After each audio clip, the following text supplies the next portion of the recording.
Les titres de l'actualité de ce mercredi 6 avril à la une ce soir, après des jours d'audition à la direction centrale des investigations judiciaires de la gendarmerie, puis envoyé devant les juges de la CRIEF, l'ex-premier ministre et actuel président du conseil exécutif provisoire du RPG Arc-en-Ciel, Dr Ibrahima Kassori Fofana, a été placé sous mandat de dépôt à la maison centrale de Conakry. Les explications à suivre dans quelques instants. À la une également de l'actualité, nous sommes au 5e jour du mois saint de Ramadan. Les prix du riz, du sucre, de l'huile et d'autres denrées de première nécessité ne cessent de grimper dans les marchés de Conakry ainsi que dans les régions. Le constat reste le même et vous allez le voir. Ça sera dans quelques instants dans un reportage signé par nos envoyés spéciaux à l'intérieur du pays. À la une également, ce soir, l'humanité a célébré ce mercredi 6 avril la journée internationale du sport au service du développement et de la paix. En Guinée, cette célébration a réuni plusieurs cadres et acteurs du sport guinéen au siège du Comité national olympique et sportif guinéen au stade du 28 septembre. Voilà pour les titres. Nous, on se retrouve dans quelques instants pour les explications.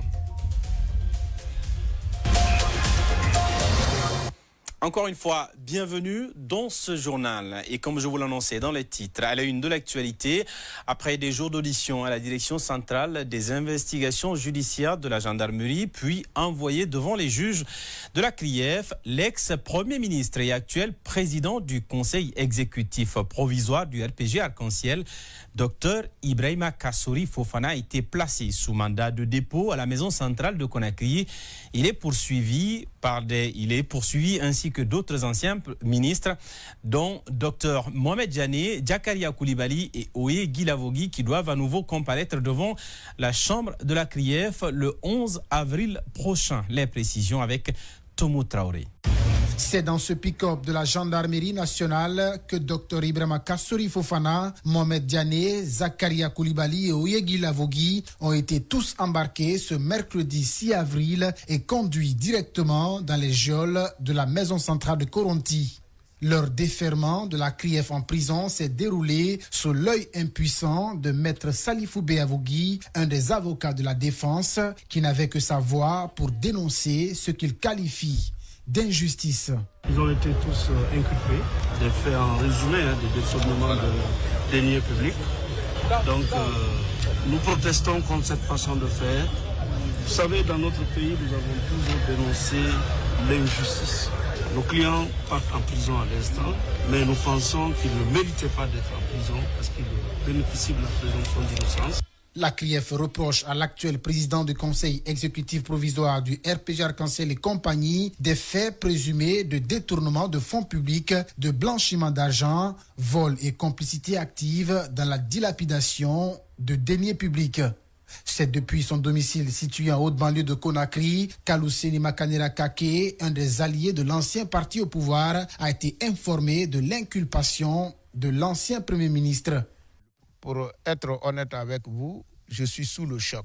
On aurait pu les laisser revenir à la maison lorsqu'ils seront face à la justice. Si le délit est constitué, ils peuvent être condamnés, ils peuvent aller en ce moment en prison.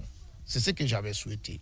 L'un dans l'autre, Alouseni Makanera Kake appelle à la retenue. J'ai peur que ce qui se passe aujourd'hui ne condamne certains partis politiques à une union sacrée qui va se traduire par des manifestations et peut-être même des pertes en vies humaines. Ce que nous, on n'a jamais souhaité.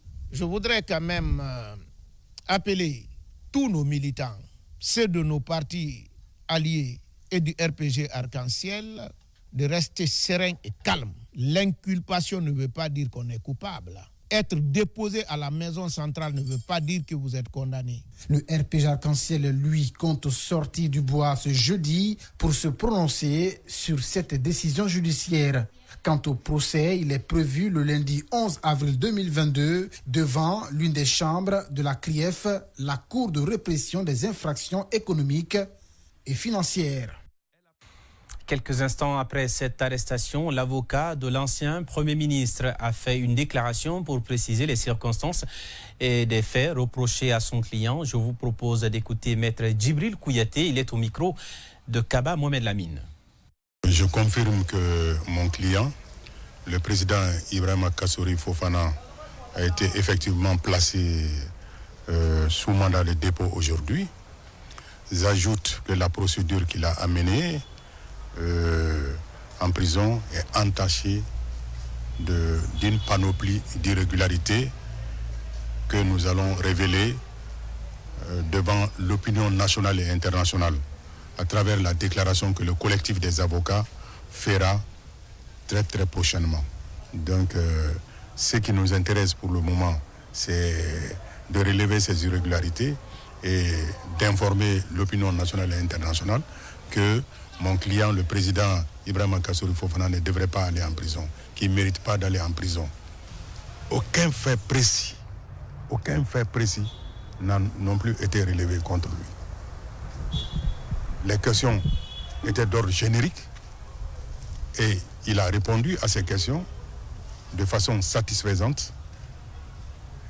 Donc nous ne comprenons pas qu'il se retrouve aussi brusquement en prison. Et puis, plus tôt dans la journée, les militants du RPG Arc-en-Ciel et partisans de l'ancien Premier ministre avaient pris d'assaut le centre-ville Kaloum suite à cette troisième convocation à la direction centrale des investigations judiciaires de la gendarmerie nationale. Scène de frustration et de provocation que les militants n'ont pas manqué de dénoncer. Images et commentaires, Moussa Sefa Kamara. La tension est montée d'un cran devant le siège de la gendarmerie où étaient en audition plusieurs dignitaires du régime d'Alpha Condé pour des faits présumés de détournement des deniers publics, enrichissement illicite et corruption. Ces protestataires expriment leur ras-le-bol. Mon objectif, c'est de se manifester pour la libération de mon leader, Dr Kassory, le rassembleur. Ici, ce n'est pas une affaire de Kassory seulement, c'est son influence, ils ont vu. Et sa sortie, c'est ça qui les a fait peur. Et normalement, moi, si je pense bien, une transition, c'est de, comment on appelle ça, c'est d'organiser les élections libres, transparentes, équitées. Quand tu es militaire, tu restes militaire. Quand tu es politicien, tu restes politicien. On laisse le pouvoir aux civils. Comme il fallait s'y attendre, cette interpellation de trop à majorité des cadres du RPG Arc-en-Ciel, disent-ils, déchire l'esprit et crée des tortures morales auprès des militants et sympathisants. Nous interpellons le colonel Mamadi Doumbouya et les membres du CNRD. Ils sont venus dans l'optique de redresser la Guinée. Dans ce redressement-là, nous leur demandons, parce qu'ils ont raté. Il avait dit que la justice sera la boussole de la Guinée, de tout un chacun. On voit que la justice est une justice sélective, c'est une justice orientée, c'est une justice téléguidée, c'est une justice qui ne dit pas la vérité, c'est une justice qui a deux couleurs. Cependant, et cette détention qualifiée d'arbitraire par l'avocat Maître Béa, doublée d'une procédure punitive et expéditive, restera sans conséquence.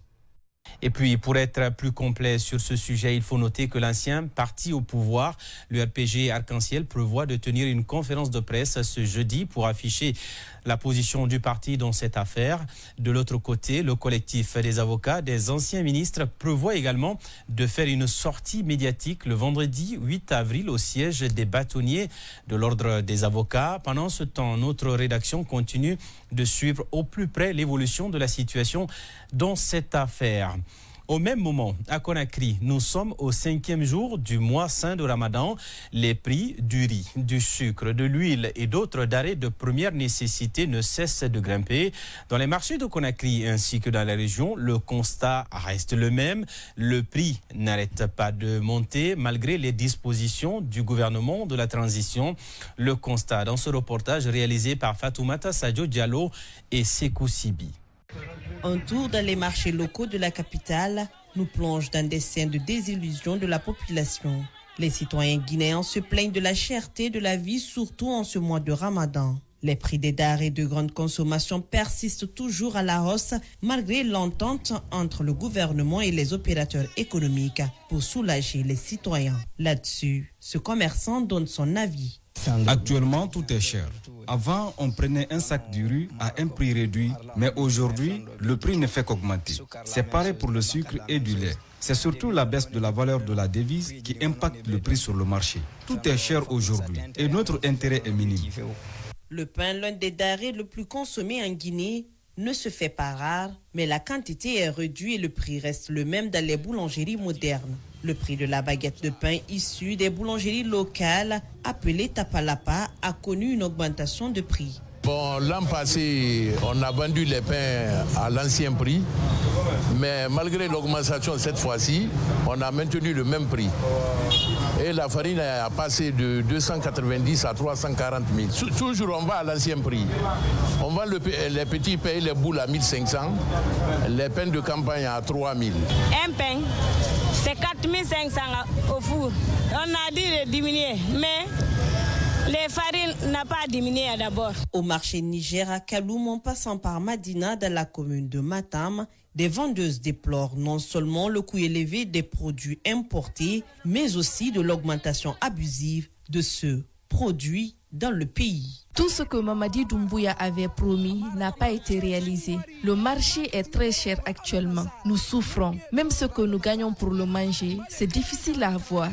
Surtout en cette période de Ramadan. Il avait parlé de la diminution du prix des denrées de première nécessité. Cela n'est pas effectif sur le terrain. Si tu dois dépenser 50 000 ou 100 000 par jour et que tu ne gagnes que 20 000 ou 30 000, comment allons-nous faire? Cette situation ne laisse pas indifférents ces citoyens qui vivent avec de faibles revenus. Et c'est avec un ton offensif qu'ils ont demandé aux autorités de revoir les prix à la baisse. Tout ce que vous voyez ici est cher. Depuis que Mamadi Doumbouya est arrivé au pouvoir, il n'a rien fait pour la population. Tout est cher sur le marché. Tout ce qui nous reste maintenant, les femmes, c'est de laisser le marché et que les hommes viennent acheter. Parce que là, le marché est tellement dur aujourd'hui.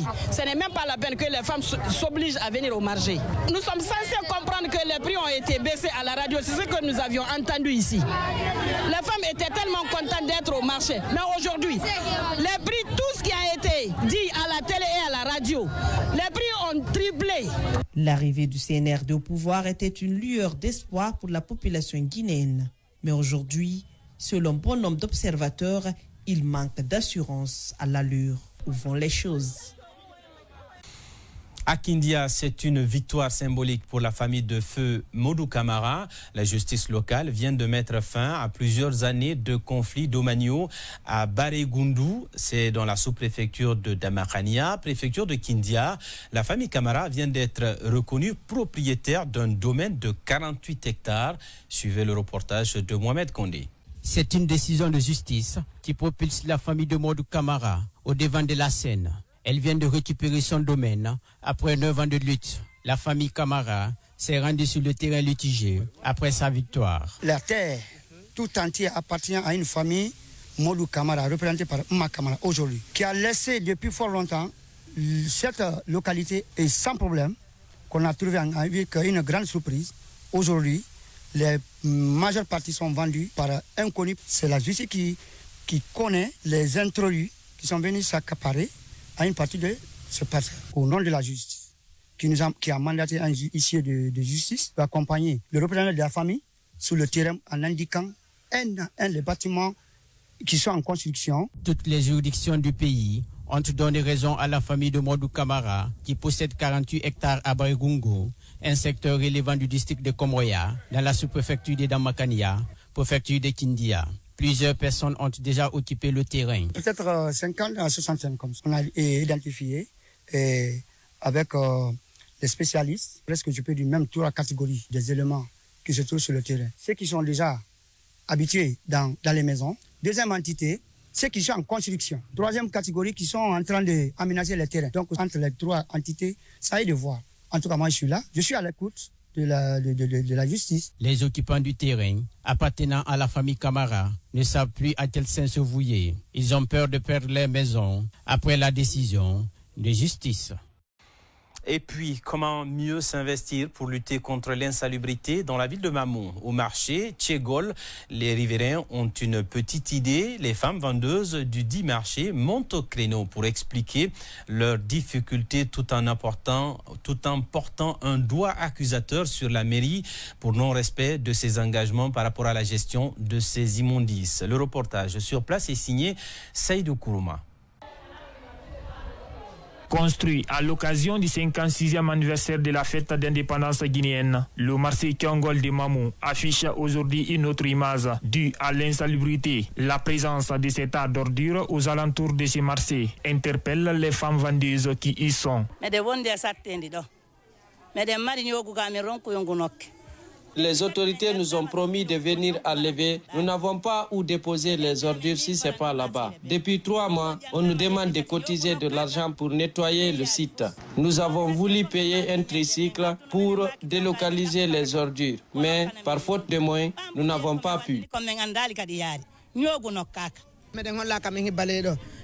On nous a montré où verser nos ordures et qu'après, ils viendront nettoyer. Depuis l'hivernage jusqu'à maintenant, ces ordures sont là. Les gens qui sont à côté brûlent ces ordures. La commune nous avait promis de nous prêter un camion pour aller jeter ces ordures. Mais jusque-là, rien n'a été fait. Des aliments à consommation directe sont également exposés auprès de ces ordures par des étalagistes. Cet état de fait préoccupe les consommateurs. Ça, si la commune ne prend pas ça en série, ça va nous créer des problèmes ici. Regarde les femmes qui sont en train de revendre à côté là. Regarde, il y a des choses qui sont ouvertes là-bas. Et pourtant, ça, le manger, on n'a plus maintenant. On prend seulement pour manger. De son côté, le responsable cadre de vie et assainissement de la commune urbaine de Mamou apporte quelques précisions. Avant, nous, on sortait, la commune sortait, aller dans tous les marchés, récupérer les saletés. Mais c'est les marchés qui payaient le gasoil pour qu'on récupère. Maintenant, il y a un contrat. Il faut que les gens acceptent, les différents responsables des marchés acceptent d'aller vers cette dame Mortanas pour s'abonner, pour qu'on puisse ramasser ces poubelles. Il faut préciser que la population doit elle aussi en faire la salubrité de la ville, son cheval de bataille.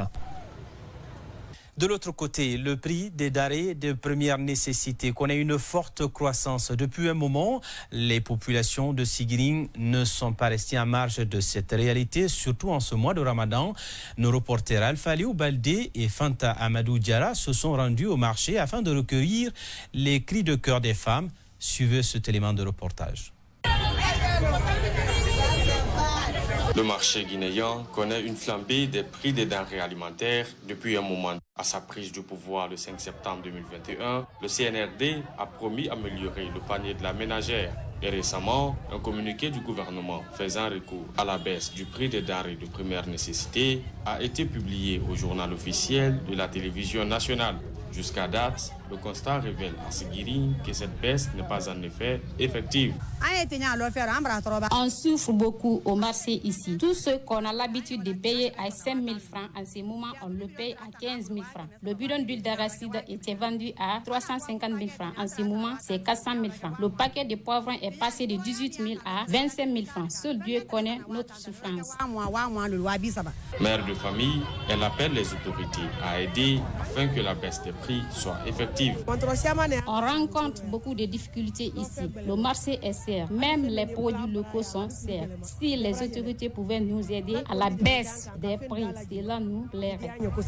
Quant au président de la Chambre de commerce de Sigirine, l'augmentation du prix des denrées est due à la mauvaise foi du Guinéen qui profite du Ramadan pour augmenter le prix.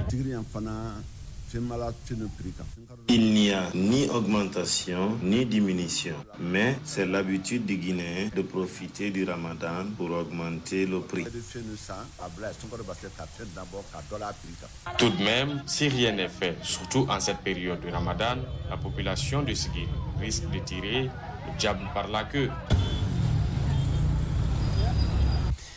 À Farana, la nature est loin d'être clémente avec les hommes cette année et pour cause, la chaleur intense qui s'abat sur cette préfecture durant la journée rend les déplacements difficiles pour les citoyens. Selon les explications, plus de causes, cette réalité serait donc liée à la hausse de température dans cette préfecture. La problématique liée à la chaleur intense à Farana. Le reportage est signé Mamadou Soumano.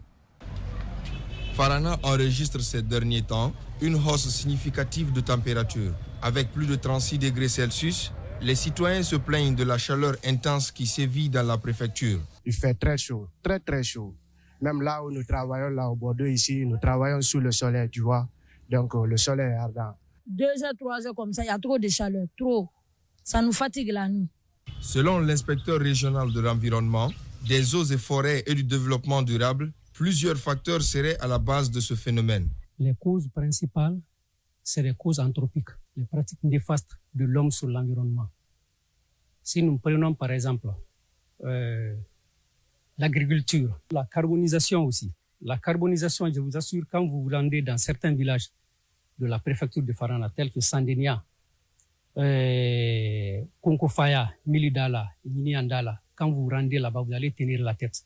Le troisième facteur, c'est les confectionneurs de briques cuites le long des cours d'eau. Poursuivant, notre interlocuteur propose quelques pistes de solutions pour remédier aux causes de cette hausse de température. Il faut reboiser les têtes de source, les berges des cours d'eau, et il faut administrer la technique moderne d'agriculture. Aussi, il faut faire la promotion du foyer amélioré. Il faut faire aussi la promotion des BTS. En attendant, pour mieux faire face à cette vague de chaleur intense qui est long de connaître son épilogue, ce médecin fait des recommandations aux citoyens. Il faut tenir au compte aussi le physique même de la personne. C'est-à-dire se laver au moins 2 à 3 fois par jour. Et troisièmement, il faut beaucoup boire de l'eau. C'est des périodes où on a beaucoup besoin de boire l'eau pour faciliter l'élimination urinaire. Cette année, la vague de chaleur coïncide avec le mois de carême et celui du Ramadan. Pour ceux et celles qui jeûnent, cette chaleur intense est un véritable casse-tête auquel il faut faire face de jour comme de nuit. Direction Sangaredi où les citoyens de la banlieue sont excédés par un manque criard d'eau potable dans les robinets ces dernières années, alors que la cité de cette ville minière bénéficie suffisamment de l'eau potable. Le problème de cette denrée se pose avec acuité dans plusieurs localités de la banlieue comme Tchankounaye, Sildara ou encore à la Barrière. Malgré les efforts fournis par la mairie pour soulager les consommateurs, cette crise d'eau inquiète les habitants des localités périphériques qui lancent un appel aux autorités afin de pallier ce problème. Les explications à suivre par nos reporters. Avoir un bidon de 20 litres dans plusieurs endroits de la banlieue de Sangaredi relève d'un véritable exploit de nos jours. Comme ici, devant ce forage situé dans le secteur Tchankounaye par exemple, pour gagner de l'eau, des mères de famille et des enfants se disputent jusqu'à en venir parfois aux mains, explique Salimatou Diallo. Vous voyez, je ne vais pas faire trop de commentaires. Aidez-nous à cause de Dieu. Ici, vous pouvez voir un enfant battre un adulte à cause de l'eau. C'est pas parce que l'enfant n'est pas éduqué, mais en fait, tout le monde veut coûte que coûte de l'eau. À la Barrière aussi, un autre secteur de la banlieue, cette pénurie d'eau se fait sentir surtout en cette période de Ramadan. Les citoyens sont souvent contraints de parcourir plusieurs kilomètres pour se procurer de cette denrée vitale. Une situation que déplore Mamadou Saliou Diallo, père de famille. On gagne par rareté, des fois 2 jours, 3 jours, les pompes arrivent. Maintenant, c'est grâce au forage des voisins. C'est là que nous cherchons l'eau. Par exemple, à 500 mètres ou à 1 kilomètre, nous allons chercher de l'eau. En plus de rappeler les raisons de ce phénomène dans la banlieue de Sangaredi, Mamadou Oudiba, le maire de cette commune rurale, est revenu sur les moyens mis en place par la municipalité pour satisfaire les besoins des citoyens. Actuellement, nous sommes à près de 200 000 habitants. Donc, le réseau d'adduction de la CBG ne peut plus être en mesure de satisfaire toute la population. Mais la commune, sachant que franchement, l'eau, c'est la vie, nous sommes en train d'œuvrer quand même pour qu'il y ait de l'eau. Nous avons des forages, nous avons des lignes d'adduction d'eau qui sont propres à la commune. Nous avons ici un réservoir qui est destiné exclusivement à la communauté. Pourtant, à Sangaredi, la température peut aller jusqu'à 45 degrés Celsius, ce qui rend difficile la vie sans eau dans cette localité minière située à plus de 70 km du chef-lieu de la préfecture.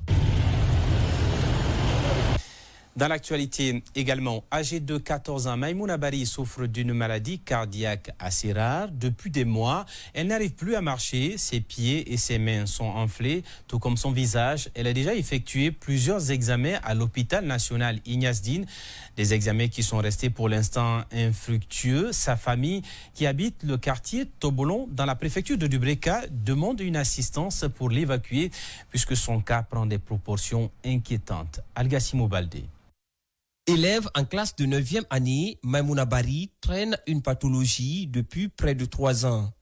L'adolescente, aujourd'hui devenue pâle en raison de la maladie qui la ronge, le regard dans le vide, elle ressent encore des douleurs au moment de faire le récit de son malaise. Ça a commencé depuis la 6e année, j'avais des vertiges. Après le mois de Ramadan, moi et ma mère, on est partis à Koya. On a fait une radio, on a dit que mon cœur était grand. Depuis des jours, maintenant, mon pied enfle, mes pieds tout entiers enflent, mon ventre aussi, mon visage. Quand je me lève le matin, le visage, le ventre et les pieds s'enflent. Affaiblie par la maladie, la jeune fille, qui passe désormais ses jours assise, méditant sur son sort et sans espoir. Cette collégienne souhaite une assistance des autorités. Toute personne qui a de bonne volonté peut nous aider. Je prie Dieu qu'il les récompense. La famille a mené plusieurs démarches vers les hôpitaux, notamment le CHU Ignace Dine.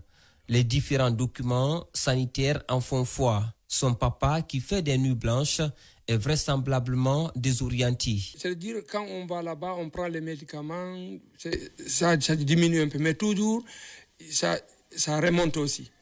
Toujours, ça compte, il n'y a pas une grande amélioration. Malgré le mal qui la taraude, Maïmouna Bari veut se montrer forte pour affronter cette épreuve. Cependant, la maladie prend des dimensions inquiétantes du jour au lendemain. Elle voudrait vite chasser cette douleur de son corps. Cela nécessite une intervention chirurgicale selon les spécialistes et la jeune élève est plongée dans une profonde méditation. Chaque mois de Ramadan, des artistes guinéens loin de la scène consacrent leurs activités tout au long de ce mois saint à la religion. Ce mercredi, notre rédaction a fait une immersion chez certains artistes de la place afin de s'enquérir de leur quotidien pendant ce mois béni. Mohamed Sissé nous fait le point. Le mois de Ramadan est une occasion pour des fidèles musulmans de se rapprocher de Dieu. Pendant ce jour de pénitence, des artistes entreprennent plusieurs activités sociales loin de la scène et des studios d'enregistrement. Dans le quartier Tougouandi, situé dans la commune de Matam, notre équipe est reçue par ce groupe de musique urbaine. Ils nous expliquent leur quotidien. On vient très souvent ici, là où tu nous as trouvés. Donc on vient puiser de l'énergie, partager beaucoup d'amour avec les frères, parler de Dieu et d'amour. Malgré c'est le mois de Ramadan, mais on continue toujours à boucher. Parce voilà, que la nuit est faite pour travailler. Du quartier Tougouandi, direction au quartier Bianzin près de l'aéroport. Ici, l'artiste Géli Gekoria Fanta a rendez-vous avec son photographe pour des sessions shooting photo. C'est une manière pour elle d'alimenter ses différents réseaux sociaux pendant ce mois saint. Il y a des fans qui veulent voir comment Djekoria a laissé son page. Donc, on ne peut pas laisser page comme ça vide. Donc, les fans, ils ont besoin de voir le visage de Djekoria. Donc, j'ai décidé de faire les photos pour faire plaisir à les fans. Roudiatou Kamara est l'une des figures du théâtre guinéen. En ce mois de pénitence, elle en profite pour préparer le spectacle marquant ses 25 ans de carrière de scène professionnelle. Vous avez vu, j'ai mon texte à main parce que je suis en train de préparer mon événement, mes 25 ans de scène. Donc je suis obligée de travailler parce que c'est juste après le mois de Ramadan. C'est dormir, lire le texte en attendant de commencer demain la création proprement dite. Cette année, contrairement à celle précédente, plusieurs artistes du pays consacrent leur temps aux amis, à la création des œuvres, mais aussi à la satisfaction des fans sur les réseaux sociaux. Loin des scènes et des studios d'enregistrement, ces activités permettent à ces acteurs de la culture de se concentrer sur la bonne pratique de la religion tout au long de ce mois saint.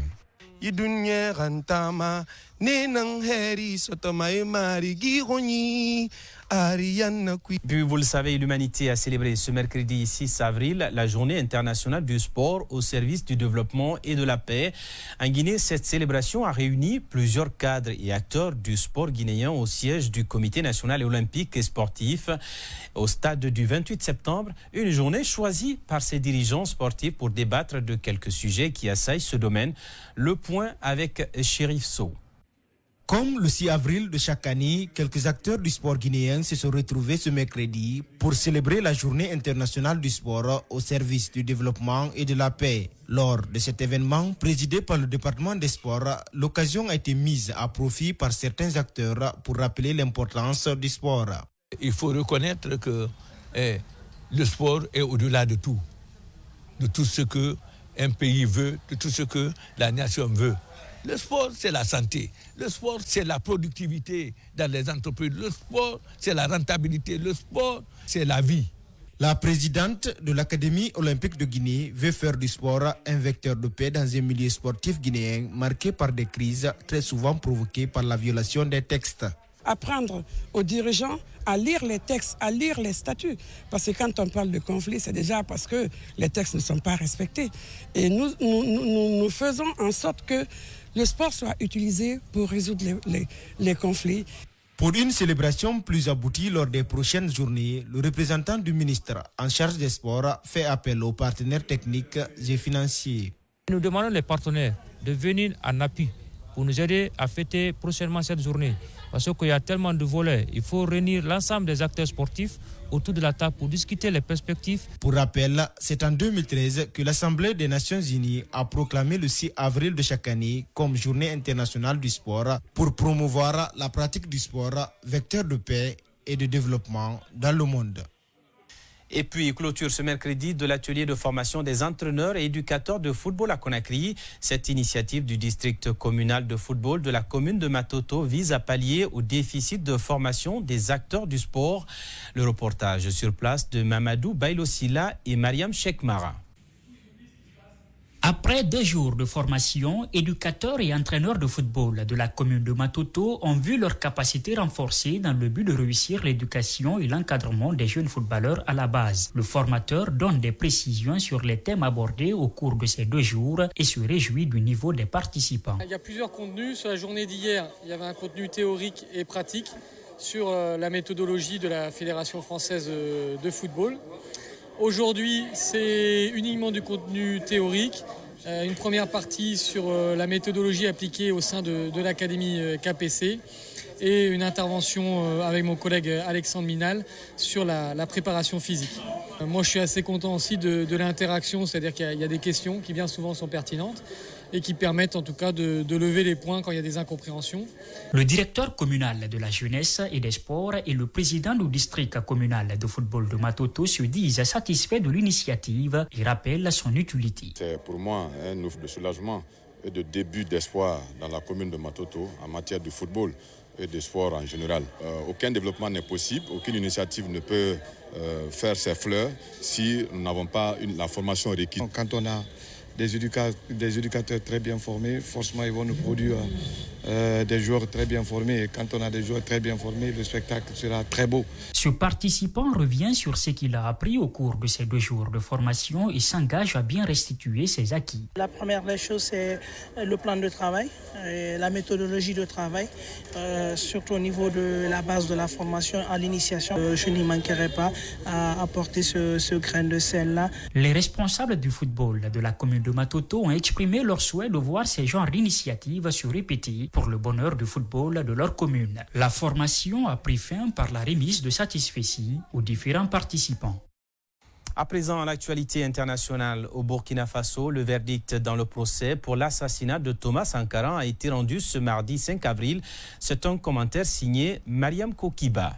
Je pense que les Burkinabés et l'opinion publique savent maintenant qui est le président Thomas Sankara, qui est l'individu, qui est l'homme politique, qu'est-ce qu'il voulait, ce que ceux qui l'ont assassiné aussi voulaient. De ce côté, en tout cas, je suis soulagée parce qu'on sait qui il est. On l'avait traité de tout dans des discours et tout ça. On sait maintenant que, voilà, c'est un homme intègre. Cette décision qui vient après un quart de siècle de multiples procédures pour nous, est salutaire en ce sens que c'est en même temps une leçon, une pédagogie, et les Africains, de façon générale, devraient s'en inspirer et faire en sorte que plus jamais de tels drames ne se produisent. Et voilà, mesdames et messieurs, c'est la fin de ce journal. Merci à toute la rédaction de Journal Télévisé pour la préparation de cette édition. L'information, vous le savez, reste disponible sur notre site web et à cette adresse, jomatv.com. Quant à moi, je vous donne rendez-vous très prochainement sur ce même plateau à la même heure pour une nouvelle édition d'information. À très vite.